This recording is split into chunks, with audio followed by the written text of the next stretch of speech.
Hello, scholars. This will be Letterland Lesson number 126, Spelling New Words. All right. This lesson, we start off with doing Guess Who. Guess who's hiding behind this letter? It is Annie Apple. What sound does she make? Ah, ah.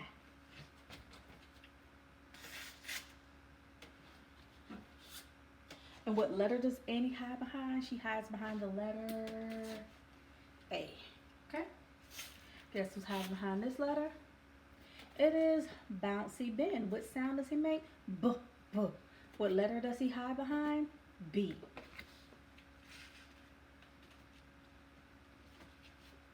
Guess who's hiding behind this letter? It is Golden Girl. What sound does she make? G, g. What letter does she hide behind? G.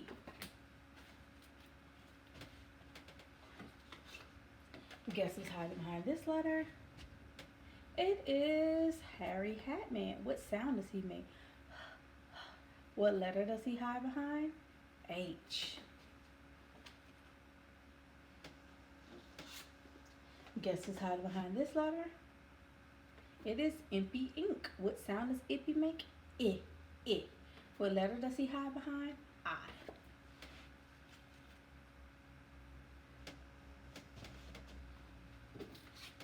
Guess who's hiding behind this letter?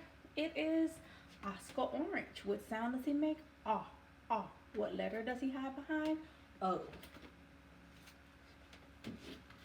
Guess who's hiding behind this letter? It's Sammy Snake. What sound does Sammy make? S. What letter does Sammy hide behind? S.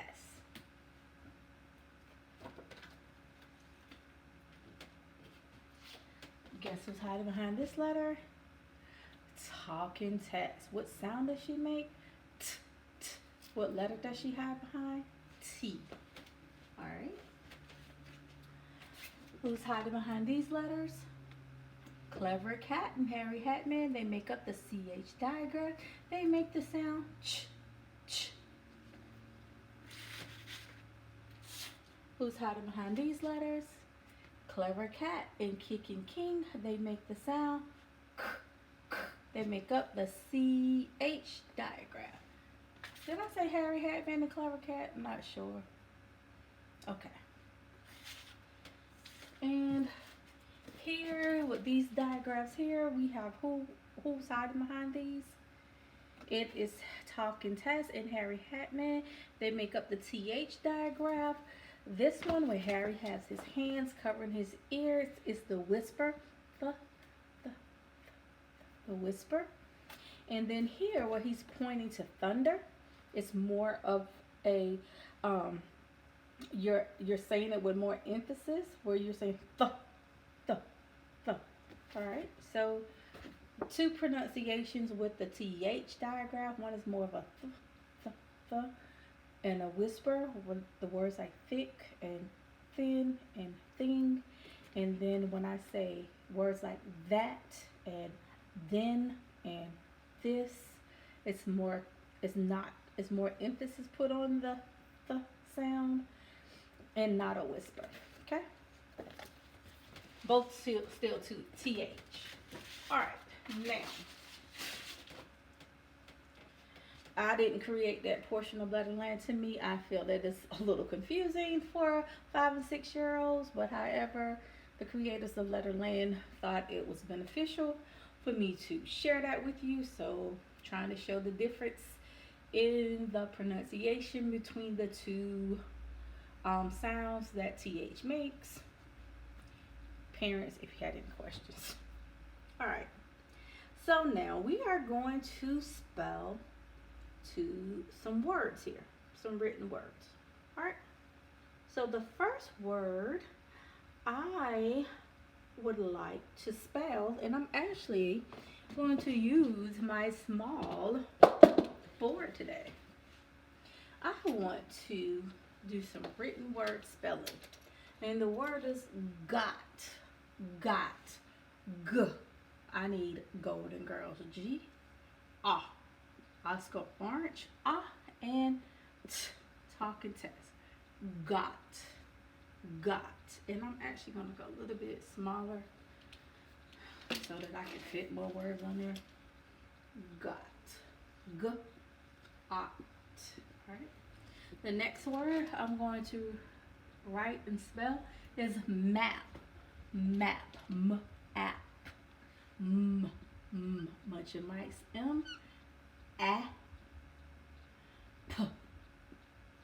M-app. Map. Alright. The next word is hop. H-op. Harry Hatman's H, ah, and p. Hop. Alright. The next word is sock. Sock. Sammy Snake. Ah. Sock. Alright. The next word that I want to write is van. The and. The. And. Van. Alright. And the next word I want to write is chip. Ch. I and p. Chip. Alright. So now, Letterland wants me to explain to you about this word here that you all should know because it's one of the first sight words that we learn, and it's spelled Y-O-U. What is that word? Y-O-U. That is the word you. So let me give you the explanation that Letterland gives us about the word you. So, Letterland tells us that you is considered a tricky word. But guess what? It's not a tricky word to us because we've already knew about the word you, right? We knew that sight word you. So it's not a trick for us. They can't trick us with that. So let me give you the explanation behind you. All right, well, so sometimes Letterlanders, they behave differently. And there's the reason why they behave differently, we don't know, and they can sometimes be difficult to spell, okay? And I think on a previous lesson when I was giving you the word you, I was telling you it's not the letter U, it's the word you. So it may have been actually tricky to some of you. So let me tell you about it. The word you is what we call an irregular word. We can hear Yellow Yo-Yo Man making his usual sound, yeah, but the next letters aren't Oscar Orange and Uppy Umbrella, okay? So let me get the visual out. We hear Miss Yellow Yo-Yo Man's yeah, but this is not Oscar Orange's sound, and this is not Uppy Umbrella's sound, okay? They are Mr. O, and he's not saying anything at all. And then this is Mr. U's sound. He's saying his name, okay? Yeah. Ooh, you. Mr.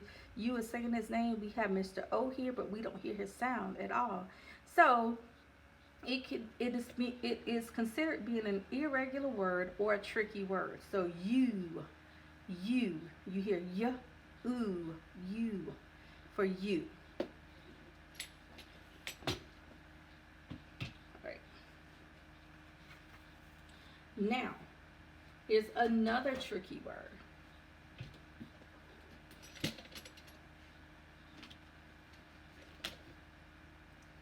And it may not be a tricky word for some of you all because you know your sight words. But for some of you who do not know your sight words, this word may be a tricky word. F-O-R. What word is that? For. All right.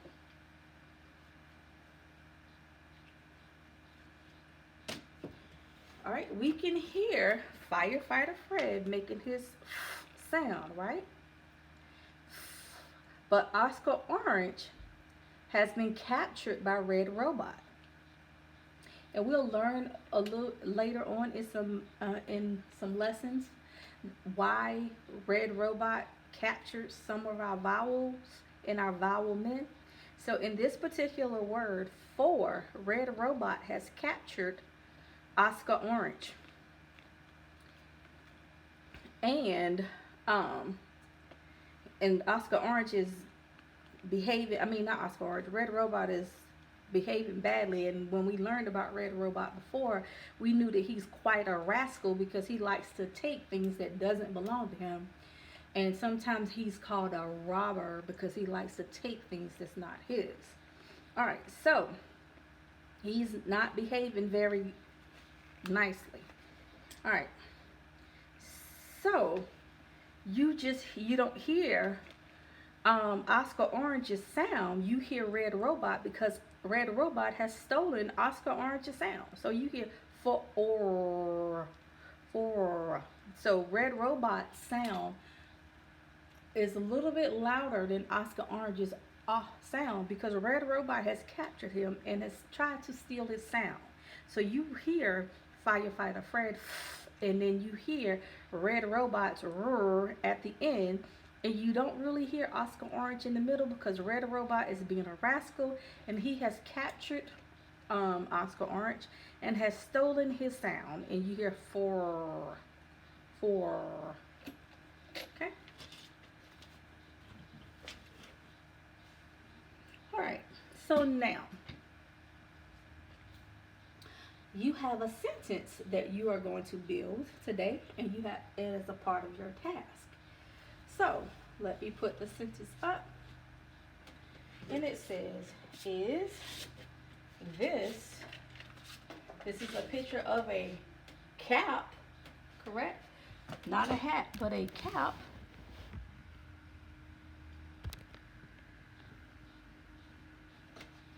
Is this cap for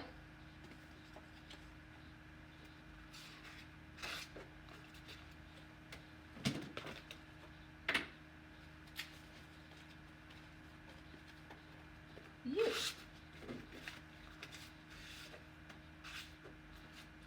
Is this cap for you? And I need to put the word cap in.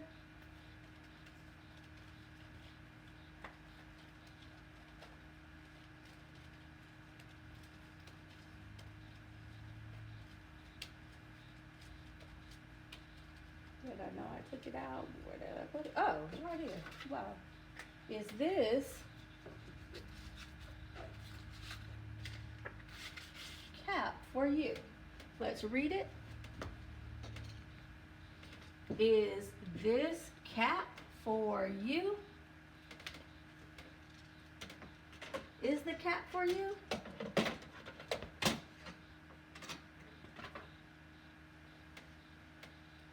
Or we can say,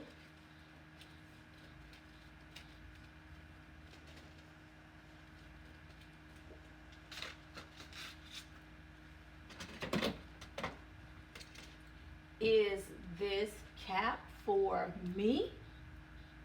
Who's it for? Is it for you or is it for me? Is this cap for me?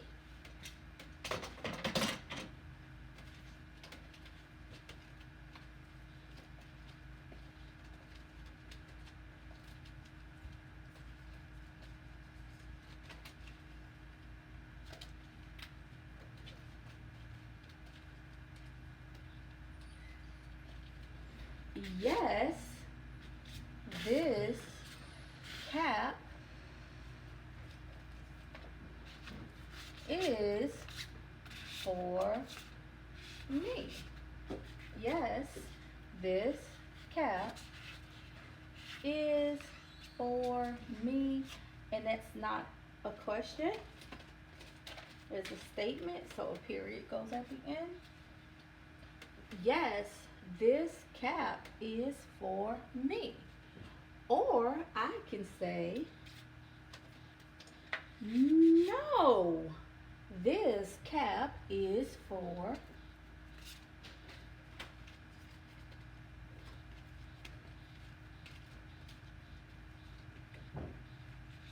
you. No, this cap is for you. Who is the cap for? Is it for me or is the cap for you? All right. This is your task for today. And you're going to play around with the sentence. And you're going to put, is this cap for you? Is this cap for you? Yes, this cap is for me. Or you can say, is this cap for me? No, this cap is for you. So you can switch this sentence around various different ways with the words you and me. You can say, is this cap for you? Yes, this cap is for me. Or you can say, is this cap for me? No, this cap is for you. If you are able to print this off, print this off. If you cannot, use this model as a guide and create your own on another piece of paper. Switch up the sentences with using the words you and me and switching out yes and no, just as I had with me reading the actual words that will go into each one of the boxes. This concludes lesson number 126. Have a good weekend.